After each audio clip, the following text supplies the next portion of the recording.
Stepstone presenting RERA and DTCP approved on-road beach resort plots. Just 2 minutes drive from Kovalam. Premium beach resort plots 22 lakhs onwards. For free site visit, call 8682089820. அதாவது திரு விஜய் அவர்கள் ஏதோ லீவ்ல வந்து பரப்புரை பண்ணிட்டு ஜாலியா போறாரா? பரப்புரை என்பது அதிகாரப்பூர்வ அறிவிப்பாக வந்ததா? 102 நாள் மக்களுடன் பரப்புரையாக தினமும் 102 நாட்களுக்கு மக்களை தொடர்ந்து பார்க்க போகிறார். இப்படி பணப்புரை ஏதாவது அதிகாரப்பூர்வ அறிவிப்பு அப்படி வரல சார். செப்டம்பர் 13 இருந்து டிசம்பர் 20 வரை தாவேகா தலைவர் திரு விஜய் அவர்கள் பரப்புரை செய்வார்னு சொன்னாங்க. மீடியால ஆளாளுக்கு ஒன்று போட்டாங்க. அதிகாரப்பூர்வ அறிவிப்பு வந்தா கேளு, அது பதில் சொல்றேன். இப்போ அது வந்து உங்க தவறு. லா அண்ட் ஆர்டர் ப்ராப்ளம் வரும். 10 நிமிஷம் பிரச்சாரம் ஒரு இடத்துல நின்று பேசுறதுக்கே லா அண்ட் ஆர்டர் ப்ராப்ளம், என்னால் வந்து ரெகுலேட் பண்ண முடியல, எங்களால் வந்து டிராஃபிக்கை கண்ட்ரோல் பண்ண முடியாது, அந்த அளவுக்கு வந்து டிராஃபிக் ஜாம் ஆகும், பிரச்சனை வரும்ட்டுன்னு பர்மிஷன் கொடுக்க மாட்டேன்ட்டுன்னு ஒரு காவல்துறையிலேருந்து வருது அப்படின்னா அப்போ என்ன மாதிரியான ஒரு இஷ்யூவில் இருக்கிறாருன்றதும் பார்க்கலாம். அவங்க ஏன் சார் அப்படி சொல்லியிருக்கலாம்? அப்போ அவங்க ஏன் திருமதி ஷோபா அவர்களை ஆன்டின்னு சொல்லியிருக்கலாம்னு நீங்கள் நினைக்கிறீங்க? அப்படி சொல்லலாம். அவங்க ரொம்ப கோவப்பட்டுட்டாங்கன்னு நீங்கள் நினைக்கிறீங்களா? இல்லை திரு விஜய் அவர்களை நிற்க முடியல? அதான் சொல்லிட்டால, அதி புத்திசாலிகள் நினைச்சுக்கிட்டு ஏதோ கவுண்டர் பண்ணி அப்படியே மடக்கிறான். அவர் பத்திரிகையாளர் சார். அவர் பத்திரிகையாளர்லாம் இல்லைங்க. அவர் வந்து அவரே சொல்லியிருக்காரு, நான் ஒரு பெரிய அண்டான்னு. ஏங்க நீங்கள் வேறு அவரெல்லாம் பத்திரிகையாளர் சொல்லாதீங்க. நான் வந்து சொம்பு இல்லடா, எல்லாரும் மற்றவன் தாண்டா சொம்பு, நான் அண்டாடான்னு பெருமையாக சொல்லிக்கிறாரு. அதனால் தயவுசெய்து பத்திரிகையாளர்லாம் சொல்லாதீங்க. பத்திரிகையாளர் தமிழ்நாட்டின் 4வது தூண். தமிழ்நாட்டில் இந்த சமுதாயத்தின் 4வது தூணாக பார்க்கப்படுது. இங்கே பத்திரிகையாளர்லாம் அவரெல்லாம் சொல்லிடாதீங்க. அப்புறம் நான் அதாவது ஆரம்பிச்சுன்னா அது வேறு மாதிரி போகும். இந்த எலெக்ஷன், அதாவது 24 எலெக்ஷனு, யார் கேண்டிடேட்டு, அவன் தொகுதியில் யாரோட கூட்டணி, என்னென்ன மாதிரியான வாக்குறுதிகள் கொடுக்குறாங்க, எப்படிப்பட்ட இருக்குன்றத ஒரு சீரியஸ்னஸ் உருவாக்குறா தெரியுமா? இதுதான் அவரோட அரசியல் நிலைப்பாடு. அதாவது திரு விஜய் அவர்கள் வந்து தான் இன்னைக்கு இருக்க இளைஞர்களுக்கு வந்து அரசியலே கற்றுக் கொடுக்குற மாதிரி தான் நான் எடுத்துக்கணும் சார். இருக்கட்டும், வச்சுக்கோ. ஆமாம் ஆமாம். இதுக்கு முன்னாடி இருந்த இளைஞர்களுக்கு யாருக்குமே அரசியல் தெரியலையா சார்? அப்போ அது எனக்கு தெரியாது.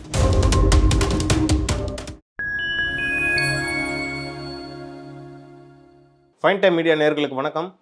இன்று நம்மோடு இணைந்திருப்பவர் தமிழ்நாடு இளைஞர் கட்சியை சேர்ந்த திரு காமேஷ் அவர்கள். வாருங்கள், அவரிடம் அரசியல் சார்ந்த பல்வேறு கேள்விகளை முன்வைக்கலாம்.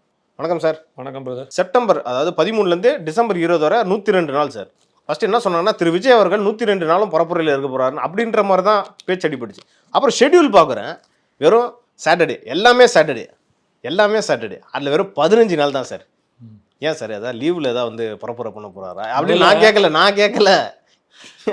பயப்படாது. நீயே கேட்டாலும் என்னால பதில் சொல்ல முடியும், திட்டலாம் மாட்டேன். இல்லை சார், நீங்க திட்டினா கூட பரவாயில்ல சார். அதாவது திரு விஜய் அவர்கள் ஏதோ லீவ்ல வந்து பரப்புரை பண்ணிட்டு ஜாலியா போறாரா? பரப்புரை என்பது அதிகாரப்பூர்வ அறிவிப்பாக வந்ததா?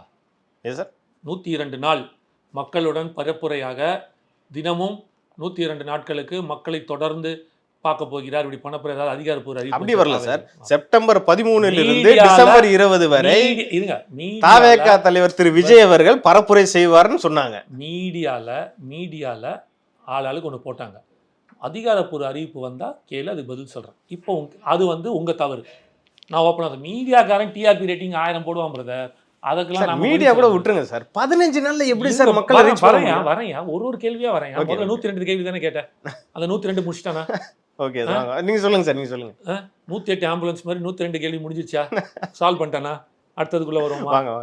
இப்போ 15 நாளுக்கான கேள்வி கேட்குறேன். ஏன் வந்து வாரத்தில் ஒரு நாள் வர்றாரு அப்படின்னு கேட்குறேன். ஒரு அரசியல் ரீதியாக சில விஷயங்கள் இருக்கு. ஒரு தலைவன் வந்துட்டு போறான் வச்சுக்கேன், இதெல்லாம் நடந்ததும் பார்க்கணும், இதை நடத்தாமல் ஃபெயிலியர் ஆனவங்களையும் பார்க்கணும். 2 விதமாக நான் சொல்கிறேன். ஏன்னா புரிதலுக்காக சொல்கிறேன். ஏன்னா நிறையா பேர் வந்து இதை நீங்கள் வந்து வேறு மாதிரி ஏதாவது வந்து என்ன உங்களுக்கு அது தவறு நான் சொல்ல மாட்டேன், ஒரு அறியாமை.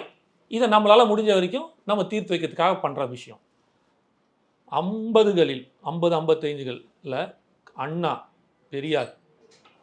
பெரியார் கூட வரமாட்டார், அண்ணா, கலைஞர், இந்த மாதிரியான பேச்சாளர்கள் இருக்காங்கள்ல, அவர்கள் வந்து பேசிட்டு போவாங்க. அவங்க என்ன 12,000 கிராமமும் போய் பேசினாங்களா? தமிழ்நாட்டில் இருக்கிற 12,000 கிராமத்துக்கு போய் அவங்க பேசினாங்களா? அவங்க யாருமே 15 நிமிஷம் பேசியிருக்க மாதிரி எனக்கு கேள்விப்பட்டேன். கேட்ட கேள்வி பதில் சொல்லு. 12,000 கிராமம் அவங்களால போய் பேச முடியுமா? முதல்ல இந்த காலத்துலையாவது சேர்றதுக்கான வாய்ப்பு இருக்கும் சார். அவங்க போயிருக்காங்க சார். இருங்க, 12,566 கிராமங்கள். அவங்க எல்லா கிராமத்துக்கும் போயிருக்காங்க சார். 12,564 கிராமம். அதாவது ஒரு தெரு ஒரு சில கிராமத்துல வரும் சார். ஏதாவது சொல்லணுமேன்னு சொல்லாத, வரேன் இரு, சொல்றேன் கேளு. ஆனா அவங்க என்ன பண்ணுவாங்கன்னு எங்களுக்கு தெரியும், நாங்கள் படிச்சிருக்கேன். சொல்லுங்க. இப்போ நீ சொன்ன மாதிரி திருச்சி மெயின் கார்டு கேட்டு, சத்திரம் பஸ் ஸ்டாண்டு, இந்த மரக்கடை, இந்த இடத்துல தான் அவங்க பேசுவாங்க. புரியுதா? அவர்களோட பொது மேட்டை, அங்கே பொதுக்கூட்டங்கள் அங்கே தான் நடக்கும். அங்கேருந்து 25 கிலோமீட்டர் உள்ளே இருக்கிற முசிறி இல்லைன்னா லால்குடி அப்படின்ற ஊர் இருக்கும். புரியுதா?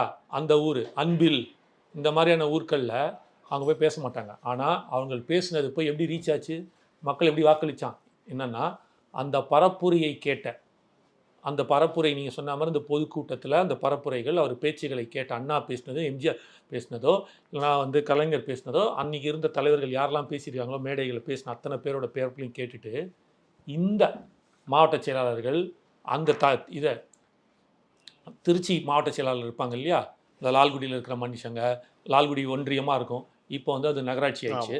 ஸோ லால்குடி, முசிறி, இந்த மாதிரி அங்கங்கேன்னு வந்திருப்பாங்கல்ல, இவங்க எல்லாரும் அதை கேட்டுட்டு இவர்கள் போயிட்டு அங்கே தெருமுனை பிரச்சாரங்கள் பண்ணுவாங்க. புரியுதா? அப்படி தான் போய் சேர்ந்துச்சு. நேற்று நம்மள அறிஞர் அண்ணா என்ன சொன்னார் தெரியுமா என்ன அப்படின்னு சொல்லிட்டு பேச ஆரம்பிப்பாங்க. அந்த அரிசி இருக்குல்ல, 1 ரூபாய்க்கு 3 படி நிச்சயம், அந்த இது ஒன்று வரும்ல, ஒரு உதாரணத்துக்கு 1 படி நிச்சயம், 3 படி ஒரு டைலாக், லட்சியம். 3 படி லட்சியம், 1 படி நிச்சயம் சொல்லுவார் இல்லையா. அப்போ கொஞ்சம் உணவு பற்றாக்குறைகள், பஞ்சங்கள் இருந்துச்சு அந்த டைமில். சொல்கிறாங்க, நம்மலாம் பிறக்கலாம் நமக்கு தெரியல, பட் பேசும்போது இதை கொண்டு போயிட்டு நேற்று அன்றா சொன்னார், நம்ம ஆட்சிக்கு வந்தவுடன், திமுக ஆட்சிக்கு வந்தவுடன் 3 படி லட்சியம், 1 படி நிச்சயம் அப்படின்னா, ஓ அப்படியா, சூப்பர். எங்கே பேசியிருப்பார் அவர்? பேசினது சத்திரம் பஸ் ஸ்டாண்டு. அங்கேருந்து 45 கிலோமீட்டர் தள்ளி இருக்கிற லால்குடியில் அடுத்த 2 நாட்களுக்கு இது பேசு பொருளாக மாறி இது பரப்புரையாக, பரப்புரை என்றால் ஒரு தலைவன் மட்டும் பேசுவது அல்ல, பேசிட்டு போவது இல்லை, அதை கொண்டு போய் சேர்க்குறான், பரப்புதுன்னு சொல்லுவாங்க இல்லையா, அதுதான், அதனால தான் அதுக்கு பேர் பரப்புரை. ஒரு தலைவனால் மட்டும் அல்ல, அவர் கூட இருக்கிற. அப்போது நீங்கள் கேட்டீங்க தெரியுமா, இந்த சனிக்கிழமை அன்னைக்கு அவர் பேசி முடித்ததுக்கப்புறம் போஸ்ட் எஃபெக்ட், ப்ரீ எஃபெக்ட்னு இருக்குது. அவர் வரத்துக்கு ஒரு 2 நாள் முன்னாடியே அந்த தொகுதியில் இருக்கும் செயலாளர்கள், தாவேகா நிர்வாகிகள் எல்லாரும் என்ன பண்ணுவாங்க அப்படின்னா, ஒரு ப்ரிப்பரேஷன் பண்ணுவாங்க. இந்த மாதிரி எங்கள் தலைவர் வராரு, நீங்கள் என்ன எதிர்பார்க்குறீங்க, என்ன வேணும் உங்களுக்கு, யார் ஏதாவது சொல்ல போகிறீங்களான்னு, இந்த அம்மா ரொம்ப நாளாக கஷ்டப்படுது, சரி நீங்கள் கேளுங்கம்மா கேள்விகள், அவர் சொல்வார். அந்த மாதிரி ஏதாவது அவரை பார்க்கறதுக்கு மனு கொடுக்குறீங்களா, சரி வாங்கம்மா மனு கொடுக்க ரெடியாக இருங்க, ஏதோ சம்திங் ஒரு நடக்கும். போஸ்ட் எஃபெக்டில் போனதுக்கப்புறம் இந்த இடத்துல இது பேசினாரு, இதை பற்றி நீங்கள் என்ன நினைக்கிறீங்க, உங்களுக்கு எப்படி வேணும்னு எதிர்பார்க்குறீங்க, இன்னும் என்னவா பேசுறீங்கன்னு நினைக்கிறீங்க, நீங்கள் திமுகவை எதிர்க்கிறது பிடிச்சிருக்குதா, இல்லை நாங்கள் ஆட்சிக்கு வந்தால் என்ன பண்ண போகிறோம், செயல் திட்டங்கள் பேசுறது பிடிச்சிருக்கா, ட்ரம்ப்பும் மோடியையும் பேசினாரே அது பிடிச்சிருக்கா அப்படின்ட்டு அவர் பேசினதை மக்களிடம் சேர்ந்ததான்ற தெரிஞ்சுக்கிட்டு அவர்கிட்ட ஒரு ஃபீட்பேக் வாங்குவாங்களே, இந்த ஃபீட்பேக்கை எடுத்துக்கிட்டு அடுத்த வாரம் ஓகே மக்களுக்கு நம்ம என்ன செயல் திட்டம் செய்ய போகிறோன்றதான் முக்கியமாக கவனிக்கிறாங்க, அப்போ அதை பற்றி ஜாஸ்தி பேசுவோம், அப்போ இதை கொண்டு போய் சேர்த்துட்டாங்க, அப்போ இங்கே ஒரு கட்டமைப்பு உருவாகுது, இதை நாம் கொண்டு இந்த பரப்புரையில் இந்த பரப்பி கொண்டு இருக்கிறார்கள, இதுக்கு ஒரு வாரம் டைம் எடுக்கிறாங்க. ரெண்டாவது இது புதுசு, அவரை வச்சுக்கிட்டு நான் உதாரணம் சொல்கிறேன், இதுதான் அவங்க பிளானிங்காக இருக்கும்னு நான் நினைக்கிறேன். நான் உள்ள எல்லாம் எனக்கு தெரியாது, நான் பார்த்த வரைக்கும். ஏன்னா ஜான் சாராக இருக்கட்டும், ஆதவா இருக்கட்டும், அவங்களாம் வெரி ஸ்மார்ட், நல்லா சொன்னீங்க. இதுதான் அந்த காலத்தில் நடந்தது. அதை 66, 77 வரலாறு திரும்புறதுக்கு இது ஏன்னா அதை வச்சு தான் நான் கனெக்ட் பண்ணுறேன். ஓ அதை இவங்க இப்படி பண்ணுறாங்கப்பா அப்படின்ட்டு இது கொண்டு போய், அதனால தான் நீ திமுக ஜெயிச்சுது. அவங்க ஒன்றும் 12,500 கிராமத்துக்கு போகல, அதை கொண்டு போய் சேர்த்து அந்த அவர்கள் பேசினதை பரப்புறாங்கல்ல, அதனால தான் அதுக்கு பரப்புரைன்னு அர்த்தம். ஐயா அவர் பேசிட்டு போயிடுவாருங்க தலைவர், அதை கொண்டு போய் அவன் தொண்டை பரப்பணும். ஓகே, அவங்க ஒரு இடத்துல பேசிடுவாங்க, அதாவது அவங்க தொண்டர்கள்லாம் இதுக்கு அவங்க ஊர்ல போய் பரப்புவாங்க, அதுதான், அதனால தான் பேர் பரப்புரை. புரிஞ்சா? திரு விஜய் அவர்கள் ஒரு முடிச்சிடறேன் பிரதர், இன்னும் முடிக்கலையே, முக்கியமான விஷயம் இல்லை. அப்போ இதெல்லாம் தெரிஞ்சுக்கிட்டு ஒரு ஃபீட்பேக் எடுக்கும்போது வரும் காலங்களில் என்ன பேசணும்னு மாறிட்டே வரும். ரெண்டாவது இது ஒரு பாயிண்ட், இது நீங்கள் என்ன இதுதான் கலை யதார்த்தம். இதை ஒரு கட்சி இதே மாதிரி ஒரு நடிகர் செய்யாமல் போயிட்டார், அதனால தான் அவர் தோத்தார். அவர் வருவார், இதே மாதிரி 3 நாள் பிரச்சாரம் செய்வார், வாரத்தில் 3 நாள் பிரச்சாரம் செய்வார், கடைசி 3 நாள் என்ன பண்ணுவார், ஒரு ரியாலிட்டி ஷோக்கு போயிடுவார். அவர் மிஸ் பண்ணது என்ன, ஏன் இந்த அளவுக்கு படுதோல்வி அடைஞ்சார்னா, இந்த கட்டமைப்பை உருவாக்காமல் அவர் மட்டுமே பேசிட்டு அப்போதைக்கு மக்கள் மறந்துடுவோம். புரியுதா? மக்கள் மறந்துடுவோம். அவனை நீ ஊக்குவிக்கணும், அவனை கொண்டு போய் சேர்க்கணும்னா இதை நம்ம செய்யணும். அது இரண்டாம் கட்ட தலைவரும் திரும்பி திரும்பி பேசணும், புரியுதா? அவன் கொண்டு போய் சேர்க்கணும். இதெல்லாம் கேட்டுக்கிட்டு மறுநாளே ஒரு தெருமுனை பிரச்சாரம் அங்கேயே போடுவாங்க, அவனுங்க போடுவானுங்க அந்த இடத்துல. இல்லைன்னா அங்கேருந்து ஒரு 10 கிலோமீட்டர் தள்ளி 3 கிலோமீட்டர் தள்ளி அந்தந்த மாவட்ட செயலாளர்கள் போட்டு அந்த ஒரு வாரம் ஃபீட்பேக் எடுப்பாங்க. மக்கள் என்ன பேசுகிறான், என்ன மனநிலையில் இருக்கான்றது இப்போ அன்னைக்கு அன்னைக்கு இப்படி போச்சு.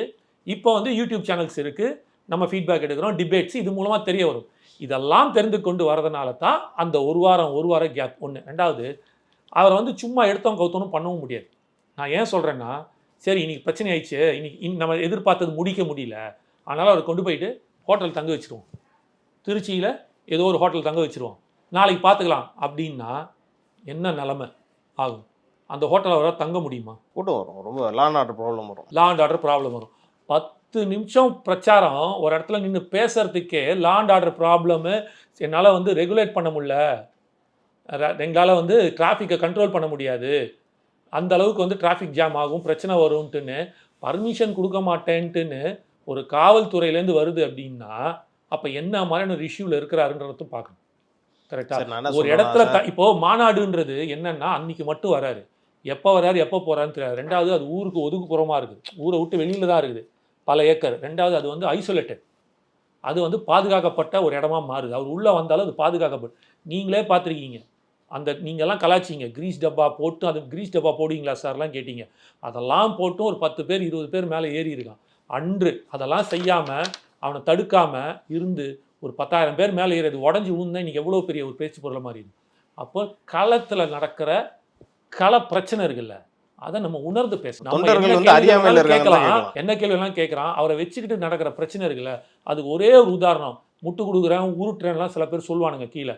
ஒன்றும் வேணாம், நீங்கள் போயிட்டு திருநெல்வேலியில் மழை வந்துச்சுல, வரலாறு காணாத மழை, அந்த திருநெல்வேலியில் போயிட்டு அவர் இது கொடுத்தார், என்ன பண்ணார், நிவாரண பொருள் கொடுத்தார். கரெக்ட், ஞாபகம் வச்சிருக்க. அவர் போகும்போது வரும்போது அவர் என்ன பண்ணார் பார்த்தியா, முடியை பிச்சு இழுத்து, சட்டையை இழுத்து, நகம்லாம் கீறி, அவர் இது உண்மை. ஆமாம், அதான் சார் சொல்கிறாங்க. அப்போ நகம் ஃபுல்லாக கீறி, ரசிகர்கள் மென்டாலிட்டியில் இருக்காங்க சார். அது யாருன்னே தெரியாது சார், என்ன பண்ண ஆமாம் அப்படி தான் இருப்பான், இளைஞர் அப்படி தான் இருப்பான், என்ன பண்ணும் சார். அவங்கெல்லாம் நாளைக்கு திரு விஜய் அவர்களுக்கே ஓட்டு போட்டாலும் 4 பேர் அவங்களுக்கு அரசியலே தெரியலையே சார். அவங்களுக்கு அந்த விமர்சனம் இருக்குல்ல சார். என்ன அரசியல் தெரியல, நான் கண்ண மூடித்தனமா நான் திரு விஜய் அவர்களுக்கு நான் ஓட்டு குத்துறேன்ப்பா. சரி, ஆனால் நாளைக்கு ஒரு அரசியல் சார்ந்த ஒரு கேள்வி கேட்டாலும் அவங்களுக்கு எந்த ஒரு பதில் சொல்ல முடியலன்னா அரசியல் இல்லை சார். கட்சியில் இருக்கணும்னா சார் அரசியல் தெரியணும், ஓட்டு போறவனுக்கு அரசியல் தெரியணும். என்ன தெரியும், இது ரொம்ப தப்பான வாதம். நீங்க கேக்குறது என்ன அரசியல் தெரியும், தப்பான வாதம் சார். தப்பான வாதம். என்ன அரசியல் தெரியும் சார், எல்லாருக்குமே அரசியல் தெரியணும். என்ன அரசியல் தெரியும், அதை தான் நான் கேட்கறேன். நான் சொல்றது புரியுதா? என்ன அரசியல், ஒரு கட்சிக்காரனும் உள்ள ஒரு அரசியல் பண்ணிக்கிறாங்களே, அந்த அரசியல் தெரியணுமா? நான் சொல்ல வந்து ஒண்ணு புரியல. என்ன அரசியல் தெரியணும்னு நான் கேட்டேன் சார். நீங்க ஒரு கட்சிக்கு தலைவரா இருக்கும்போது நீங்க இப்படி சொல்றது ரொம்ப தப்பு சார். புரிஞ்சுக்கங்க, என்ன அரசியல் தெரியணும்னு நான் கேட்கிறேன். மறுபடியும் புரிஞ்சுக்கோ, நான் நீ கேட்ட கேள்வியில நான் கேள்வி வைக்கிறேன். என்ன அரசியல், என்னடா என்கிட்ட அரசியல் பண்றிய அப்படின்னு பேசுவாங்க தெரியுமா, அந்த அரசியல் தெரியணுமா, இல்ல சமுதாய முன்னேற்றத்துக்கான அரசியல் அப்படி கேளுங்க. அப்ப நான் சொல்றேன், அந்த சமுதாய முன்னேற்றத்துக்கான அரசியல் எங்கேருந்து வரும்னா ஒரு தலைவன் கிட்ட தான் வரும். அது ஒரு தலைவன் எப்படி, நீங்க சொல்ற அரசியல் பழந்தின்னு கொட்டை போட்ட 75 வருஷ கட்சி, அவங்க ஒரு பிஎல்ஏ நடத்துறாங்க, பூத் வாலண்டியர் மீட்டிங் ஒன்று நடத்துறாங்க, அதில் சாப்பிட வந்தவனுக்கெல்லாம் பீர் பாட்டில் வைக்கிறாங்க. அது அரசியல் பக்குவமா கற்றுக் கொடுத்துட்டாங்களா? அரசியல் அது விமர்சனத்துக்குள்ளான விஷயம் தான் சார். அது எங்கேயுமே சொல்றீங்க அரசியல் தெரியலன்னு. நீங்க கட்சி ஆரம்பிச்சு 1.5 வருஷம் ஆகுது பிரதர், கட்சி ஆரம்பிச்சு 1.5 வருஷம் ஆகிற பசங்களுக்கு அரசியல் தெரியல, புரிதல் இல்லைன்றீங்க. 75 வருஷமா கட்சி நடத்திட்டு இருக்கிறான், அதுல போய் ஒரு கூட்டம் உட்கார்ந்து இருக்குது. அப்ப அவனுக்குலாம் அரசியல் பக்கம் வந்துச்சா? இந்த விஷயத்துக்காக தான் என்ன அரசியல் தெரியணும்னு அவங்களை கேட்டேன். புரியுதா? காசுக்காகவும் குவார்டர் பிரியாணிக்காகவும் அந்த அரசியல் பத்தி நான் பேசவே இல்லை. நான் சமுதாய முன்னேற்றத்திற்கான அரசியலை தான் நானும் சொல்றேன். வெயிட் பண்ணுங்க, கத்துப்பான். அதுக்கு எங்களுக்கு காலம் வரும்ல, நாங்க பக்குவப்படுத்துவோம். பாத்தீங்களா, அவர் பேசும்போது என்ன சொல்லியிருக்காரு? எங்கேயாவது ஒரு இடத்துல தவறாக ஒரு வார்த்தையை பேசியிருக்காரா? யாரை பத்தியாவது தப்பான ஒரு வார்த்தை? அவங்க அங்கிள்னு சொன்னதான் தப்பான வார்த்தை. நிறைய பேர் சொல்றாங்க. நீங்க தப்பான வார்த்தை நினைச்சா அது நாங்க பொறுப்பு இல்லைங்க. அப்ப டிக்ஷனரிலையும் தூக்குங்க அந்த வேர்டு தப்பான வார்த்தை. ஒரு வார்த்தைக்கு தவறுன்னு இருக்கு மாதிரி அதுல லால கொண்டு வாங்க. அங்கிள் என்பது தவறான வார்த்தைன்னு அதை லா பிரகாரம் கொண்டு வாங்க, நாங்க ஏத்துக்கிறோம். ஜனநாயக பதிலுக்கு அவங்க என்ன தெரியுமா சார் சொன்னாங்க? அந்த கூட்டத்துல திரு விஜய் அவர்களோட தாயார் திருமதி ஷோபா அவர்கள் தான் ஆன்டி. அப்ப உங்களை ஆன்டின்னு கூப்பிடலாமா எல்லாருமே? அதாவது ஒரு தனி மனித தாக்குதல் சார். அது புத்திசாலித்தனமா பேசுற மாதிரி இருக்கக்கூடாது. அவர் களத்தில் நிற்கிற ஒரு அரசியல்வாதி விஜயண்ணா, அவர் பேசுறது இன்னொரு அரசியல்வாதியை பற்றி. வீட்டுக்குள்ளே இருக்கிறவங்க பற்றி கொண்டு வரீங்களே, அப்போ நான் வேற மாதிரி பேச ஆரம்பிக்கிட்டுமா? இப்போ என்னை பற்றி விமர்சனம் வைங்க, ஏன்னா நான் களத்தில். அதுதான் சார் அவங்க சொல்றாங்க சார். அது என்ன பத்தி நீங்க விமர்சனம் வைங்க. திரு விஜய் அவர்கள் அங்கிள்ன்ற வார்த்தையை சொல்லாம இருந்திருந்தா. இருங்க சார், ஒருத்தர் சொன்னார்ல, அதி புத்திசாலியா ஒருத்தர் பேசினார்ல, அவருக்கே நான் கேட்குற கேள்வி தான். நீங்க விமர்சனம் வைக்கிறீங்க என்னை பத்தி, ஏன்னா நான் ஒரு பொது வெளியில பயணப்படுறேன், பதில் சொல்றேன். அவர் பயணம் பண்றாரு, பதில் சொல்றாரு. இப்போ அவர் ஆன்டின்னு என்ன சொன்னார் இல்லையா, நான் ஒரு உதாரணத்துக்கு, அதெல்லாம் தவறு கிடையாது. நீங்க பேசுறதுக்காக நான் பேசிட்டு இருக்கேன், சொல்லிட்டு போங்க ஆன்டின்னு, என்ன தவறு? இப்போ நானே அம்மாவை பார்த்தேன்னா, விஜய் அண்ணாவோட அம்மாவை பார்த்தேன்னா, ஆன்ட்டி எப்படி நீங்கள் ஷோபா ஆன்ட்டின்னு நான் கேட்பேன். பிரச்சனை அது இல்லை. ஆனால் நீங்கள் சொன்ன விதம் இருக்குது தெரியுமா, அதை வாண்டடாக நீங்கள் வந்து புகுத்துறீங்களா, அதுக்காக தான் நான் சொல்ல வரேன். நாங்கள் ஒன்றும் தவறாக எடுத்துக்க மாட்டோம், ஏன்னா அது ஒரு நல்ல வார்த்தை, ஓகே, மரியாதை கொடுக்குற வார்த்தைன்னு போயிட்டே இருப்போம். ஆனால் ஒரு விமர்சனம் வச்சா தெரியுமா, அவர் பொது வாழ்க்கையில் இருக்கார், அவரை நான் விமர்சிக்கலாம். இப்போ நான் அவர் வீட்டில் இருக்கிற விமர்சிக்கலாமா? அவங்க பொது வெளியில் இருக்காங்களா? சொல்லுங்கள். இல்லை, கிடையாதுல்ல. அப்போ நீ அவங்கள விமர்சிக்கிற சார். பொதுவெளியில் வந்து யாரும் விமர்சிக்கிறீங்க சார், என்ன கூட சார் பச்சை பச்சையாக திட்டுறான் சார், எங்கள் அம்மாவெல்லாம் இழுக்கிறான் சார் அசிங்கசிங்கமாக பேசி. ஏன் உங்களுக்கு வரலையா? பொதுவெளியில் வந்தால் வரும், அவன் சொல்கிறது உண்மையாகாது, மயிராச்சும் தூக்கி போட்டு போயிட்டே இருப்பேன் நான், புரியுதா? அது வேற, ஏன்னா அவன் எவன்னு எனக்கு தெரியாது. ஆனால் நீங்கள் ஒரு அரசியல் விமர்சகராக வந்து உட்காந்துக்கிட்டு இதை நீங்கள் சொல்லக்கூடாது. அதுதான் இப்போ நான் என்ன கேட்குறேன், நீ என்ன விமர்சனம் வைக்கிறல்ல, இதே விமர்சனம் நான் உன் வீட்டு பெண்மணியில் வச்சா சும்மா இருப்பியா? நீ ஏற்றுக்கலாமா? தப்பு தானே. உன்னை விமர்சிக்கலாம், ஏன்னா நீ ஒரு வாதம் வைக்கிற, அதுக்கு நான் ஒரு எதிர்வாதம் வைக்கிறேன், திருப்பி நீ ஒரு வாதம் வைக்கிற, திருப்பி நான் ஒரு எதிர்வாதம் வைக்கிறேன். ரெண்டு பேரும் எவ்வளோ வேணாலும் வாதம் பண்ணலாம், எதிர்வாதம் பண்ணலாம், விவாதம் பண்ணலாம், என்ன வேணாலும் பண்ணலாம், அடிச்சு பிடிச்சின்னு வரலாம். நீ என்ன அடிக்கலாம், நான் ஒன்று அடிக்கலாம், ஏன்னா நம்ம பப்ளிக்கில் வந்துட்டோம், பொது வாழ்க்கைக்கு வந்துட்டோம். அப்போ நீ என்ன பேச, ஆனால் உன் வீட்டு பெண்ணை பற்றி நான் பேசக்கூடாது, என் வீட்டு பெண்ணை பற்றி நீ பேசக்கூடாது, ரெண்டு பேருக்குமே உரிமை கிடையாது. அப்போ அது ஒரு அநாகரிகமான கீழ்த்தனமான 2ஆம் கட்டம் இல்லை, 5ஆம் கட்டம் 6ஆம் கட்டம் வார்த்தையாகவும் ஒரு செயலாகவும். அவங்க ஏன் சார் அப்படி சொல்லியிருக்கலாம்? அப்போ அவங்க ஏன் திருமதி ஷோபா அவர்களை ஆன்டின்னு சொல்லியிருக்கலாம்னு நீங்கள் நினைக்கிறீங்க? அப்படி சொல்லலாம், அவங்க ரொம்ப கோவப்பட்டுட்டாங்கன்னு நீங்கள் நினைக்கிறீங்களா? இல்லை திரு விஜய் அவர்களை நிற்க முடியல? அதான் சொல்லிட்டல, அதி புத்திசாலிகள் நினைச்சுக்கிட்டு ஏதோ கவுண்டர் பண்ணி அப்படியே மடக்கிறான். அவர் பத்திரிகையாளர் சார், அவர் பத்திரிகையாளர்லாம் இல்லைங்க. அவர் வந்து அவரே சொல்லியிருக்காரு, நான் ஒரு பெரிய அண்டான்னு. ஏங்க நீங்கள் வேறு அவரெல்லாம் பத்திரிகையாளர் சொல்லாதீங்க. நான் வந்து சொம்பு இல்லடா, எல்லாரும் மற்றவன் தான்டா சொம்பு, நான் அண்டாடான்னு பெருமையாக சொல்லிக்கிறாரு. அதனால் தயவுசெய்து பத்திரிகையாளர்லாம் சொல்லாதீங்க. பத்திரிகையாளர் தமிழ்நாட்டின் 4வது தூண், தமிழ்நாட்டில் இந்த சமுதாயத்தின் 4வது தூணாக பார்க்கப்படுது. இங்கே பத்திரிகையாளர்லாம் அவரெல்லாம் சொல்லிடாதீங்க. அப்புறம் நான் அதாவது ஆரம்பிச்சுன்னா அது வேறு மாதிரி போகும். வாங்க அடுத்த கேள்விக்கு வாங்க.